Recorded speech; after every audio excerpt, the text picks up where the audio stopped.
Hello students, कैसे हैं आप सभी। मैं श्री राम अग्रवाल स्वागत करता हूं आप सभी का मेरे यूट्यूब चैनल सीरा कोचिंग क्लास में। जैसा कि आप लोग जानते हैं कि मैं आप सभी के लिए मैथ्स की वीडियोस लेके आता हूं। अभी कुछ दिन ऐसा हो गया कि मैं वीडियोस नहीं लेके आ पाया, लेकिन फिर से अब हमने अपने वीडियोस का सिलसिला चालू किया है। तो आज से हम स्टार्ट करने वाले हैं मैट्रिसेस, जिसमें हम मैट्रिक्स क्या होता है, मैट्रिक्स की जरूरत क्यों पड़ती है और मैट्रिक्स का eigen value, eigen vector, rank वगैरह हम कैसे फाइंड करते हैं, ये पूरी हम सीरीज में फाइंड करने वाले हैं। तो ज्यादा टाइम वेस्ट ना करते हुए हम सीधे चलते हैं टॉपिक पे। मैट्रिक्स सिंपली अगर हम बात करें तो सॉरी, मैट्रिक्स एक प्रकार का रिप्रेजेंटेशन है। कैसा रिप्रेजेंटेशन है? रिप्रेजेंटेशन है टेबुलर फॉर्म में। यदि हमारे पास कोई डेटा, एक प्रकार का डेटा दिया हुआ है, होमोजीनियस डेटा दिया हुआ है, होमोजीनियस, अगर हमारे पास कोई होमोजीनियस डेटा दिया हुआ है, अगर उस डेटा को हम किसी एक रो एंड कॉलम के फॉर्म में रिप्रेजेंट करते हैं तो उस डेटा को हम क्या बोलते हैं? उस रिप्रेजेंटेशन को हम बोलते हैं मैट्रिक्स। मींस अगर हमारे पास कोई मान के चलिए कोई मोहन है, सोहन है और यहाँ राम है, ठीक है, तीन हमारे पास कैंडिडेट है और उन्होंने मान के चलिए किसी ने पेन, किसी ने पेंसिल एंड किसी ने इरेजर बाय किया नंबर ऑफ क्वांटिटीज में। तो अगर हम ये दिखाना चाहते हैं कि मोहन ने 5 पेन खरीदे, मोहन ने 3 पेंसिल खरीदी, मोहन ने 4 इरेजर खरीदे, या सोहन ने 2 पेन खरीदे, 3 पेंसिल खरीदी और 2 इरेजर खरीदे, राम ने 1 पेन खरीदा, 1 पेंसिल खरीदा एंड 2 इरेजर्स खरीदे। तो अब यहाँ पास देखिए, ये जो सारी की सारी क्वांटिटीज है, ये क्या है? नंबर ऑफ आर्टिकल्स है, ठीक है, नंबर ऑफ आर्टिकल्स है। क्लियर है? अगर अब इस डेटा को मैं रो एंड कॉलम वाइज लिख दूं तो इस डेटा को हम क्या कहते हैं? इस डेटा को हम कहते हैं मैट्रिक्स। इस रिप्रेजेंटेशन को हम क्या कहते हैं? मैट्रिक्स कहते हैं। अगर एक बार और हम समझें तो क्या होगा मैट्रिक्स? टेबुलर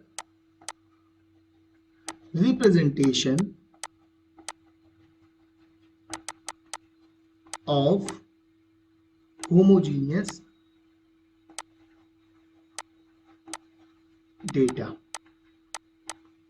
ठीक है, या सिंबल्स भी लिख सकते हैं। बस सिंपल सा ये है कि अगर हमारे पास कोई डेटा दिया हुआ है जिसको हम टेबुलर फॉर्म में या रो कॉलम के फॉर्म में रिप्रेजेंट कर पाए, उसको हम क्या बोल देते हैं? उसको हम मैट्रिक्स बोल देते हैं, ठीक है। तो ये हुई मैट्रिक्स से रिलेटेड छोटी सी जानकारी। अब हम अगर देखें कि इसको रिप्रेजेंट कैसे करते हैं, इसको लिखने का तरीका क्या होता है, तो आइए हम नेक्स्ट स्लाइड में समझते हैं। मान के चलिए हम लेट करते हैं, let A be any matrix, ठीक है। तो ए को हम रिप्रेजेंट कैसे करेंगे? ए इज इक्वल टू, सबसे पहली बात हम इसको स्क्वायर ब्रैकेट के अंदर रिप्रेजेंट करते हैं। ये होगा A11, A12, A13 and so on A1n, A21, A21, A22, A23 and so on A2n। Similarly अगर इसी को हम देखें तो AI1, AI2, AI3 and so on AIN। और लास्ट लाइन क्या हो जाएगी? AM1, AM2, AM3 and so on AMN। तो यहां पास अगर हम देखें तो एक रो, दो रो, ये ith रो एंड ये mth रो है। मींस इसके पास कितनी रो है? m रो है। एंड कॉलम गिने तो एक कॉलम, दो कॉलम, तीन कॉलम और ये कितने हो गए? n कॉलम हो गए। तो ये हो गया n कॉलम। यहां जो सबस्क्रिप्ट होता है, हम मैट्रिक्स को कैसे रिप्रेजेंट करते हैं? स्क्वायर ब्रैकेट के अंदर इंक्लोज्ड करते हैं, स्क्वायर ब्रैकेट्स इंक्लोज करते हैं इसको हम, ठीक है। दूसरा, इसके सबस्क्रिप्ट में इसका क्या दिया हुआ होता है, ऑर्डर दिया होता है। इस ऑर्डर में जो सेकंड एलिमेंट होता है उसको हम कहते हैं नंबर ऑफ कॉलम, एंड ये जो फर्स्ट एलिमेंट होता है ये कहलाता है नंबर ऑफ रो। मैट्रिक्स के अंदर जितने एलिमेंट्स होते हैं उसको अगर हम देखें तो उसमें जो हमको ये सबस्क्रिप्ट दिया हुआ है 1 1 1 2 1 3 या 1 n 2 1 2 2 2 3 एंड 2 n, तो ये हमको ये दिखाते हैं कि ये जो हमारा ये एलिमेंट है ये किस जगह पे है, ये 1 1 प्लेस पे एलिमेंट है। मींस इसका जो फर्स्ट वाला है, जैसे अगर हम बोले आई जे, यहाँ कोई एलिमेंट है आई जे, तो ये हमको ये दिखाता है कि ये जो आई है, ये जो एलिमेंट है, element lies in ith row and jth column. Clear है बात? मतलब हमारा जो ये ए आई है ना, ये ए आई जे एलिमेंट, ये आई नंबर की रो पे आता है एंड जे नंबर के कॉलम पे आता है। क्लियर है बात? तो ये हमारा क्या हो जाता है, ये एलिमेंट को रिप्रेजेंट करने का तरीका हो जाता है।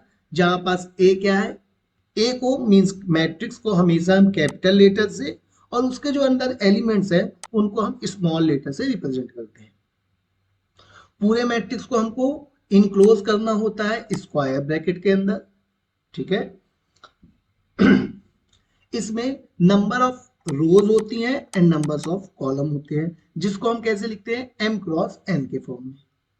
अब अगर हम ये पता करना चाहें कि हमारे पास जो मैट्रिक्स A है उसके अंदर जितने एलिमेंट हैं वो कितने होंगे, उनकी काउंटिंग क्या होगी, तो उनको कैसे काउंट करते हैं, तो number of elements in A is equal to number of row multiplied by number of column।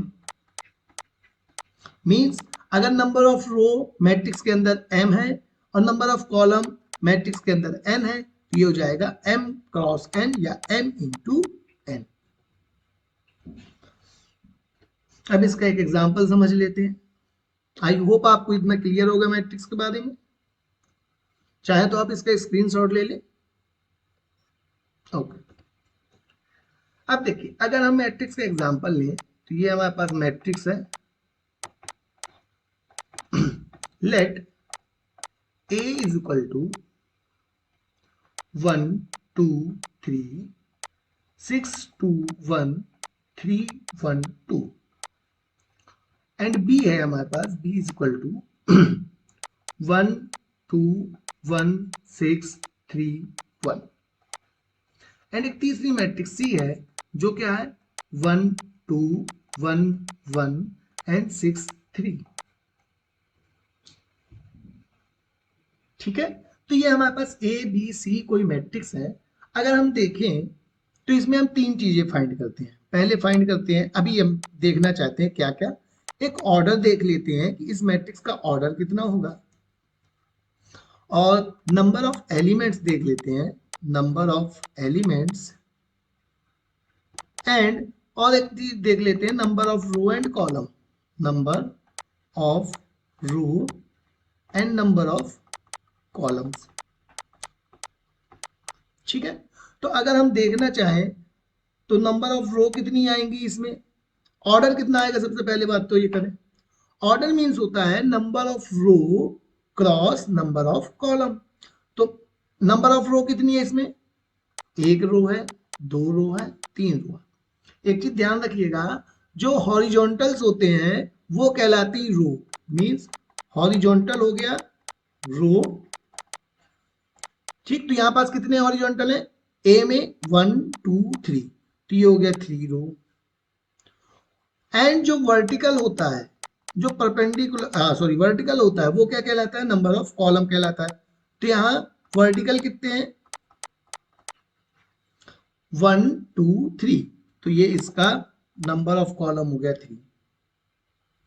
Similarly अगर हम देखें number of row matrix B में कितनी है, तो 1 2 3, तो नंबर ऑफ रो कितने हो गए 3 एंड 1 2, तो नंबर ऑफ कॉलम कितने हो गए 2। एंड थर्ड वाली मैट्रिक्स सी में बताइए,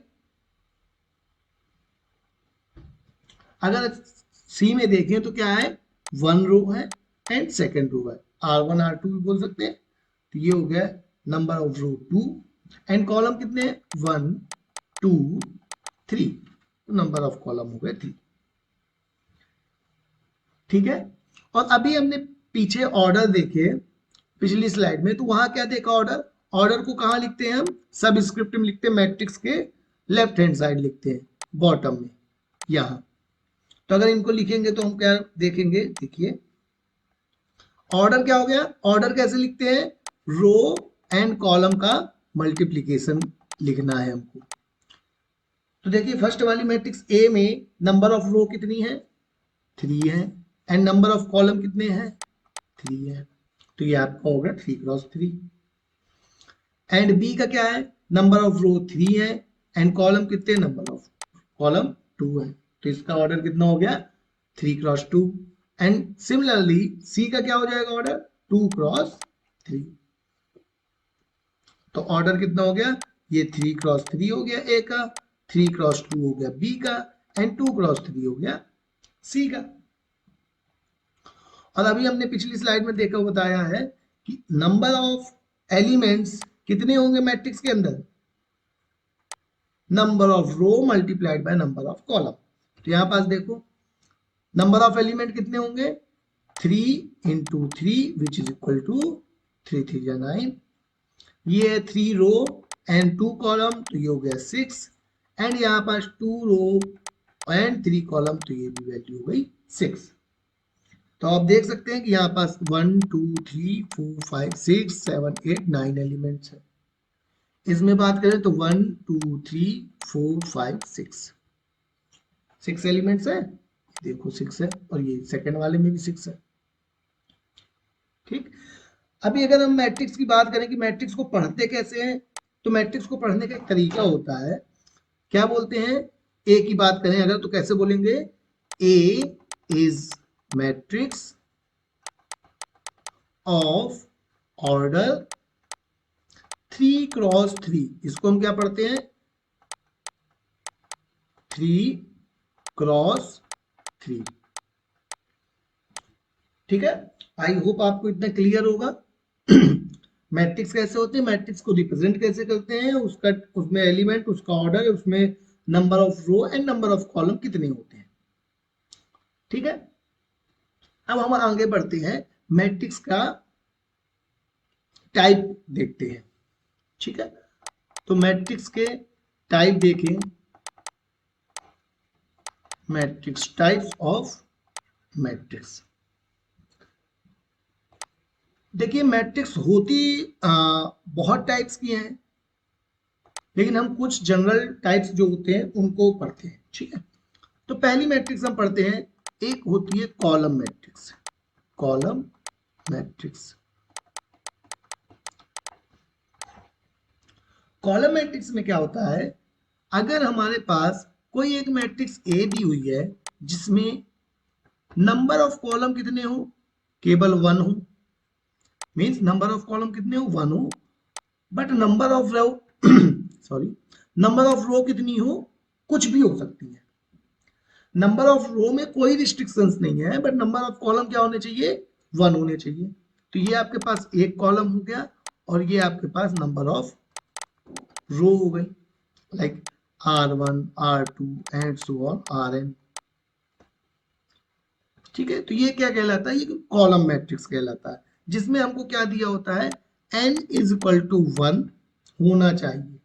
ठीक है, एग्जाम्पल देखे तो एग्जाम्पल के तौर पे क्या आएगा 1 2 3 4, this is a column matrix, column matrix B नाम दे देते हैं, जिसमें 4 रो है एंड कॉलम कितने हैं 1 है। तो इसका ऑर्डर क्या हो गया 4x1 का ऑर्डर हो गया, रो कितनी हो गई 4 हो गई, कॉलम कितने हो गए 1 हो गया। ठीक है, और एलिमेंट की गिनती करेंगे तो 4 इंटू 1 4 आना चाहिए। तो देखो 1 2 3 4 4 एलिमेंट्स है। क्लियर है बात? ठीक है, नेक्स्ट अब बात करते हैं हम रो मैट्रिक्स की। ठीक है, रो मैट्रिक्स में क्या होना चाहिए, अगर ऑर्डर m क्रॉस n का है किसी मैट्रिक्स का, तो इसमें जो m की वैल्यू है वो 1 होनी चाहिए। मींस ऐसी मैट्रिक्स सी जिसके पास नंबर ऑफ रो तो 1 हो, बट नंबर ऑफ कॉलम कुछ भी हो सकते हैं, 1 2 3 एंड n कॉलम। ठीक, कुछ भी हो सकते हैं number of column, but row कितनी होनी चाहिए, 1। Means m should be 1 for row matrix. अगर एग्जांपल देखें तो कोई मैट्रिक्स डी है जिसके पास एक एलिमेंट 1 है, एक 3 है, एक 5 है, एक 6 है, एक 7 है, तो आप देखेंगे इसके पास नंबर ऑफ रो कितनी है, 1 है। नंबर ऑफ कॉलम कितने हैं, 1 2 3 4 5। तो ये हो गया क्या, matrix D is a row matrix of order 1 cross 5, और यहाँ नंबर ऑफ एलिमेंट कितने हैं, 5 एलिमेंट्स हैं। नंबर ऑफ रो कितनी है, 1 है। नंबर ऑफ कॉलम कितने हैं, 5 है। ठीक है, ये एलिमेंट्स हो गए, ये रो हो गई, और ये कॉलम हो गए। आई होप क्लियर होगा इतना आपको। चलिए अब हम नेक्स्ट में चलते हैं। नेक्स्ट हमारे पास थर्ड मैट्रिक्स है square matrix.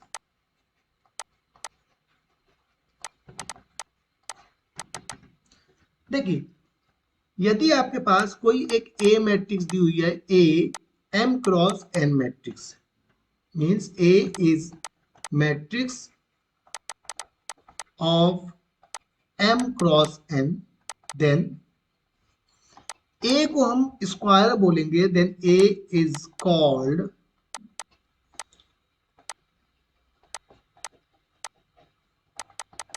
Square matrix if number of row is equal to number of column. ठीक है, नंबर ऑफ रो क्या होने चाहिए, नंबर ऑफ कॉलम के इक्वल होना चाहिए। लाइक अगर हम ये लेते हैं कोई मैट्रिक्स जिसमें हमारे पास नंबर ऑफ रो कितनी है, R1 R2 R3 and R4।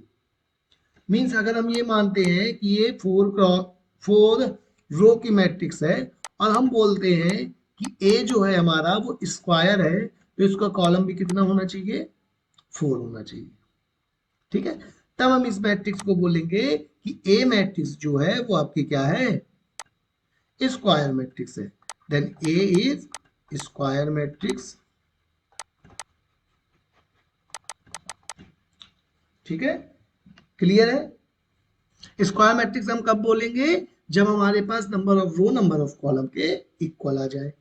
Example देखें, एग्जाम्पल जो अभी हमने दिया था वो फर्स्ट एग्जाम्पल, वो भी कैसा था, स्क्वायर मैट्रिक्स थी।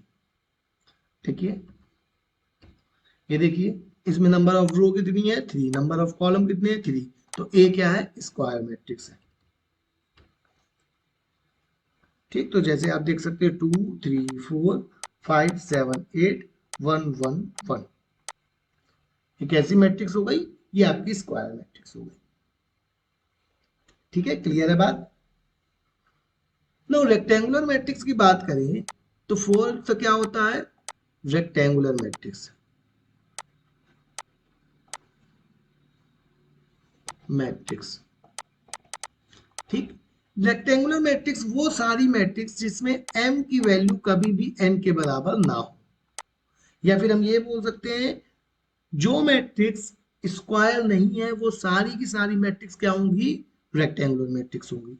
ये आप चाहे तो किसी भी ऑर्डर की ले सकते हो, 2 क्रॉस 3 की ले सकते हो, 3 क्रॉस 4 की ले सकते हो, 5 क्रॉस 9 की ले सकते हो। आप अपने मन से जो भी मैट्रिक्स लोगे, यदि उनका number of row number of column के इक्वल नहीं है तो वो मैट्रिक्स क्या कहलाएगी, रेक्टेंगुलर।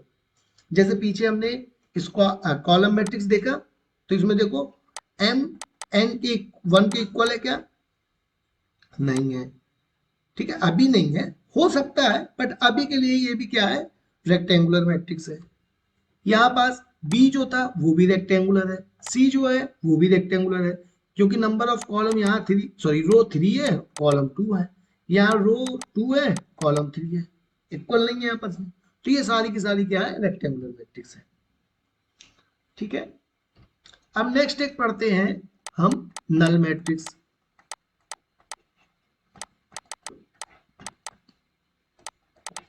अभी अगर आपको कोई दिक्कत आए तो आप मुझे कमेंट करके पूछ सकते हो, जहां भी आपको दिक्कत आती है। ओके, तो देखिए नल मैट्रिक्स कैसी भी हो सकती है, या तो रेक्टेंगुलर भी हो सकती है, स्क्वायर भी हो सकती है, जो मन चाहे वो हो सकती है। Let A be any matrix of order m cross n, then A is called a null matrix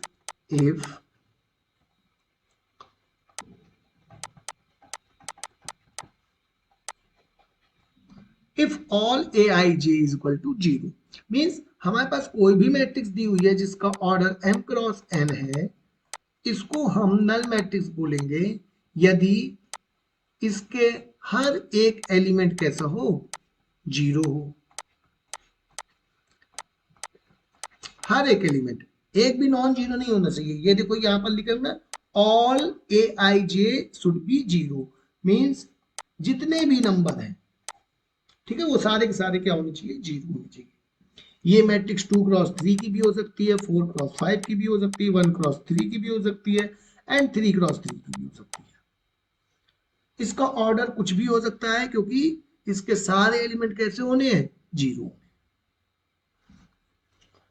clear है बात? आई होप आपको यहां तक समझ में आया होगा। नाउ हम नेक्स्ट बात करते हैं। नेक्स्ट है हमारा, आपकी जो मैट्रिक्स आएंगे हमारे पास, वो सारी की सारी मैक्सिमम टाइप की मैट्रिक्स जो है वो स्क्वायर मैट्रिसेस होगी। इनके लिए सबसे पहली नीड होगी कि पूरी की पूरी मैट्रिक्स कैसी हो, स्क्वायर हो। अगर ये मैट्रिक्स स्क्वायर नहीं है तो आगे आने वाली मैट्रिक्स बनेंगी ही नहीं। तो 6 मैट्रिक्स आती है, पहले हम इनको लिख लेते हैं, डायगोनल मैट्रिक्स। 7th आती है स्केलर मैट्रिक्स, एंड 8th आती है आइडेंटिटी मैट्रिक्स। ये सारी की सारी सिमिलर टाइप की है। सबसे पहली कंडीशन इनके लिए है कि ये स्क्वायर होनी चाहिए। स्क्वायर होनी चाहिए means m is equal to n होना चाहिए। तो हमने लेट किया कि a कोई मैट्रिक्स है जिसका ऑर्डर क्या है, n क्रॉस n है, क्योंकि अब तो नंबर ऑफ एलिमेंट सेम है, I mean sorry, number of column number of row के बराबर है, तो n क्रॉस n ले सकते हैं या m क्रॉस m ले सकते हैं। तो देखिए अगर कोई मैट्रिक्स A आपके पास स्क्वायर दी है तो इस स्क्वायर मैट्रिक्स के डायगोनल को छोड़ के, इस डायगोनल को छोड़ के सारी एंट्री जितनी है वो क्या होनी चाहिए, 0 होनी चाहिए। डायगोनल में कैसा एलिमेंट है उससे कोई फर्क नहीं पड़ता, बट डायगोनल को छोड़ के बाकी सारे वैल्यू क्या होनी चाहिए, 0 होनी चाहिए। ठीक है, जैसे आप एक एग्जांपल ले लो, a इज इक्वल टू 1 0 3 0 0 0 0 0 0। यहां आप देख रहे होगे कि डायगोनल तो नॉन जीरो है। नॉन जीरो मीन्स जरूरी नहीं नॉन जीरो, बट यहाँ डायगोनल क्या है, डायगोनल पे हमको बात नहीं करनी। डायगोनल के अलावा जितने एलिमेंट है वो सारे के सारे क्या है, 0 है। ठीक है, तो ऐसी कंडीशन में इसको क्या बोलेंगे हम, डायगोनल मैट्रिक्स। अब यदि डायगोनल मैट्रिक्स में जो डायगोनल है, इसी डायगोनल मैट्रिक्स की बात करें, उसमें डायगोनल की वैल्यू सेम हो जाए, सेम हो जाए मींस यहां भी k आ जाए, यहां भी k आ जाए, यहां भी k आ जाए, और बाकी सारी वैल्यू क्या हो, 0, क्योंकि अब डायगोनल है तो बाकी 0 तो होंगी। जैसे यहाँ k की वैल्यू एग्जांपल लेते हैं, k की वैल्यू मैं क्या रख देता हूं, इसको b कर लो, k की वैल्यू रख देता हूं मैं 3, तो 3 0 0 0 3 0 एंड 0 0 3। तो ये आपकी क्या हो गई, स्केलर मैट्रिक्स हो गई। इसका जो डायगोनल है उसमें जितने एलिमेंट है वो सारे के सारे क्या है, सेम, एंड बाकी अदर एलिमेंट कैसे हैं, 0। अब स्केलर मैट्रिक्स से अगर थोड़ा और आगे चलते हैं तो आती है एक आइडेंटिटी मैट्रिक्स। इसको हम हमेशा आई से रिप्रेजेंट करते हैं। और ये क्या होती है, जिस डायगोनल की हम बात कर रहे हैं उस डायगोनल में सारी वैल्यू क्या होनी चाहिए, सेम तो होनी ही चाहिए क्योंकि स्केलर मैट्रिक्स है। साथ साथ उसकी वैल्यू हमेशा वन ही होनी चाहिए, वन के अलावा कुछ भी नहीं हो सकती है। तो इसको हम क्या बोलते हैं, आइडेंटिटी मैट्रिक्स। और आइडेंटिटी मैट्रिक्स को रिप्रेजेंट करते हैं हम I3 से। मीन्स यदि हम IN लिखे हैं तो इसका मतलब क्या होगा कि ये एक n क्रॉस n की मैट्रिक्स होगी, स्क्वायर मैट्रिक्स होगी, और उसके डायगोनल में सारे जगह क्या होंगे, वन होंगे, एंड बाकी जगह क्या होगा, जीरो होगा। ठीक है, आई होप आपको यहां तक का क्लियर होगा सारा। अगर क्लियर है तो कमेंट करके बताएं। चलिए अब हम बात करते हैं दो स्पेशल मैट्रिक्स की। एक है सिमेट्रिक मैट्रिक्स, 9 नंबर सिमेट्रिक, और दूसरी है स्क्यू सिमेट्रिक।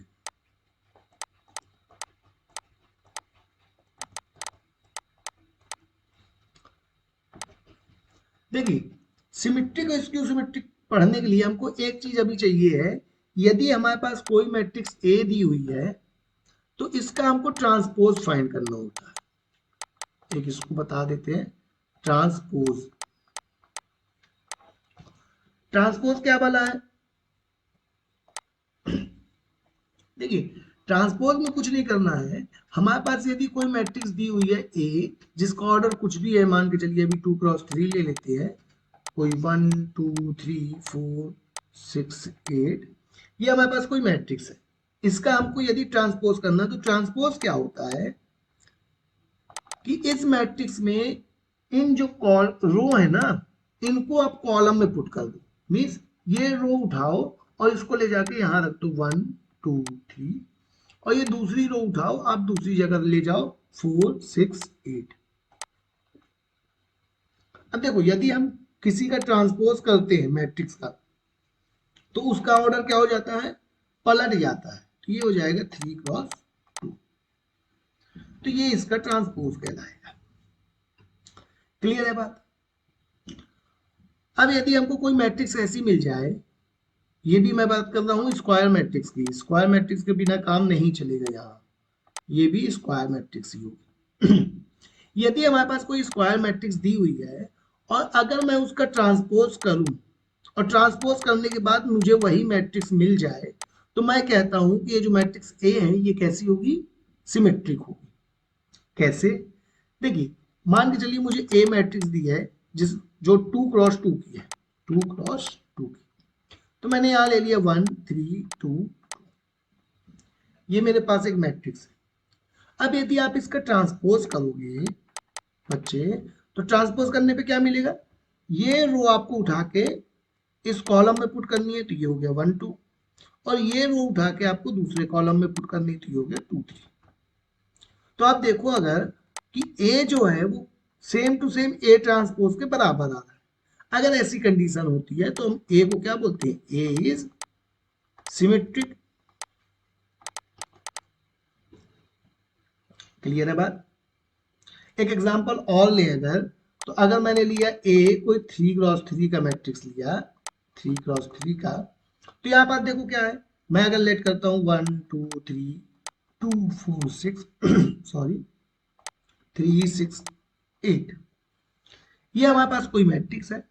इस मैट्रिक्स का अगर आप देखो ट्रांसपोज करके तो आपको ट्रांसपोज क्या मिलेगा, ये देखो ये पहली रो है तो ये पहली रो आ जाएगी 1 2 3, ये दूसरी रो है तो ये आ गया दूसरी रो 2 4 6, एंड ये तीसरी रो को भी हम क्या करना चाहते हैं, कॉलम में लगना चाहते हैं, तो ये 3 6 8। अब आप इन दोनों को कंपेयर करो तो आप देख पाओगे कि दोनों की वैल्यू कैसी आ रही है, सेम आ रही है। क्लियर है बात। तो ये हमारा क्या कहलाता है, ये कहलाता है सिमेट्रिक मैट्रिक्स। क्लियर है। अब स्क्यू सिमेट्रिक के लिए हम थोड़ा दूसरे स्लाइड में आते हैं।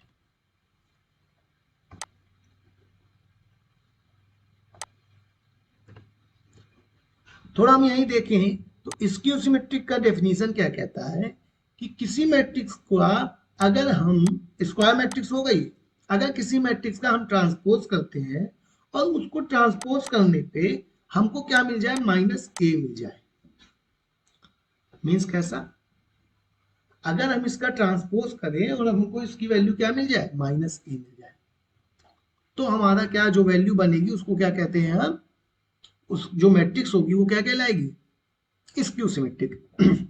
यहाँ एक कंडीशन और होती है स्क्यू सिमेट्रिक होने के लिए, उसका जो डायगोनल होगा, डायगोनल ऑफ मैट्रिक्स ए, ये ए है, matrix A, diagonal of matrix A is 0। अगर डायगोनल 0 होगा तभी वो स्क्यू सिमेट्रिक बन सकती है, मतलब ये कंडीशन है। जैसे अगर मैं ये ले रहा हूं 1 2 -2 3, तो अगर मैं इसका ट्रांसपोज करूं तो मुझे ट्रांसपोज क्या मिलेगा, ए ट्रांसपोज इक्वल टू 1, ये देखो ये आ गया 2, ये -2 एंड 3। अगर मैं इसमें माइनस साइन का मल्टीप्लाई भी करता हूं तो क्या मुझे वही वैल्यू मिलेगी, अगर मैं माइनस का मल्टीप्लाई कर दूं तो ये -1 प्लस का 2 माइनस का 2 एंड माइनस का 3, तो देखो मुझे क्या यही वैल्यू मिल रही है, नहीं मिल रही है ना। तो इसमें क्या होगा, डायगोनल को हमको 0 रखना पड़ेगा। देखिए कैसे, अगर वहां पास मैंने एग्जांपल लिया होता 0 2 -2 3, सॉरी 0 ए है ये, तो इसका ए ट्रांसपोज करो आपको क्या मिलेगा, A transpose equal to first वाली रो नीचे आएगी तो 0 2 हो जाएगा, सेकेंड वाली रो कॉलम में जाएगी तो क्या हो जाएगा, -2 0। अब यदि यहां से मैं माइनस कॉमन निकालूं तो मुझे क्या मिलता है, 0 2 -2 एंड 0, और आप देख सकते हो कि ये क्या है, ए है, तो मींस ए ट्रांसपोज करने पे मुझे माइनस ए मिल रहा है, तो ये क्या हो गई, स्क्यू सिमेट्रिक मैट्रिक्स। तो स्क्यू सिमेट्रिक के लिए क्या जरूरी है, मैट्रिक्स का डायगोनल शुड बी 0 होना है। ठीक है, एक बी मैट्रिक्स लेते हैं, आप बताइएगा ये स्क्यू सिमेट्रिक होगी या नहीं होगी। डायगोनल हमको सबसे पहले 0 पुट करना है, तो हमने 0 पुट कर दिया, और ये हमने किया -6 8 2 6 -8 -2। अब अगर इसको हम देखें तो बी ट्रांसपोज करोगे तो क्या मिलेगा, बी ट्रांसपोज इक्वल टू, देखो ये फर्स्ट वाली रो है तो ये फर्स्ट कॉलम में जाएगी तो 0 -6 8, ये सेकंड रो है सेकंड कॉलम में जाएगी 6 0 2, थर्ड रो है थर्ड कॉलम में जाएगी तो -8 -2 एंड 0। क्लियर। अगर मैं इससे माइनस बाहर निकालता हूं देखो क्या मिलेगा, माइनस, ये आया 0, ये आया 6 एंड ये आया -8, ये आया -6, ये आया 0 एंड ये आया -2, यहाँ पास आ जाएगा 8, ये प्लस का 2 एंड ये 0। आप देख सक रहे होंगे कि ये जो मैट्रिक्स बनी है ये बिल्कुल सेम टू सेम ए के बराबर है, और हमने यहां से क्या निकाल दिया, B transpose equal to minus B. तो किसी का ट्रांसपोज यदि उसके निगेटिव के बराबर हो जाता है तो वो वैल्यू क्या कहलाती है, वो मैट्रिक्स क्या कहलाती है, स्क्यू सिमेट्रिक। सो रिजल्ट क्या निकला है, A B are skew symmetric matrix.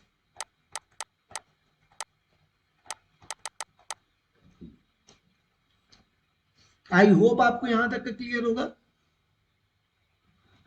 ठीक है, तो आज हमने क्या देखा, आज का लेक्चर हम यहीं तक के लिए रखते हैं।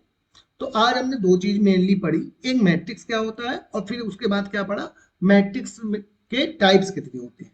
टाइप्स इसके आगे बहुत सारे होते हैं, हर्मिशियन मैट्रिसेस होता है एंड सिंगुलर मैट्रिसेस होता है, नॉन सिंगुलर होता है, हर्मिशियन होता है, निलपोटेंट होता है, बहुत सारे टाइप्स होते हैं मैट्रिक्स के। बट हमको जनरली इतना जानना, इतना हमारे लिए सफिशियंट है। एंड आई होप आपको समझ में आया होगा। नेक्स्ट लेक्चर में हम मैट्रिक्स के ऊपर होने वाले ऑपरेशंस पढ़ेंगे, जिसमें हम पढ़ेंगे addition of two matrices, addition, ठीक है, मल्टीप्लिकेशन, यदि किसी मैट्रिक्स में हम किसी स्केलर का या के का करते हैं तो वो कैसे होती है, ठीक है, दो मैट्रिक्स का इक्वेलिटी चेक करनी है। इक्वेलिटी मींस दो मैट्रिक्स इक्वल्स हैं या नहीं है, तो उसको चेक करने के लिए हम क्या कर सकते हैं। और चौथा हम मल्टीप्लीकेशन ऑफ टू मैट्राइसेस पढ़ेंगे, ऑफ टू मैट्राइसेस। ठीक, तो बहुत सारी चीजें हमको पढ़नी है जिसमें हम ऑपरेशंस पढ़ेंगे। ऑपरेशंस पढ़ने के बाद हम डिटर्मिनेंट वगैरह भी देखेंगे। तो आई होप आपको आज का लेक्चर क्लियर होगा। अगर आपको यहाँ कोई डाउट आता है तो आप मुझे कमेंट करके पूछ सकते हैं, और अगर वीडियो पसंद आया तो वीडियो को लाइक करें, अपने दोस्तों के साथ शेयर करें। एंड जो बच्चे आपके साथ बीएससी कर रहे हैं या इंजीनियरिंग कर रहे हैं या फिर वो 12th 10th में भी हैं, तो आप उनके साथ वीडियो शेयर कर सकते हैं। चैनल को अगर अभी तक आपने सब्सक्राइब नहीं किया हुआ है तो चैनल को सब्सक्राइब कर लीजिए और बेल आइकन को प्रेस कर दीजिएगा, जिससे आपको नए अपडेट्स मिलते रहें। हाँ, थैंक यू सो मच। जय हिंद।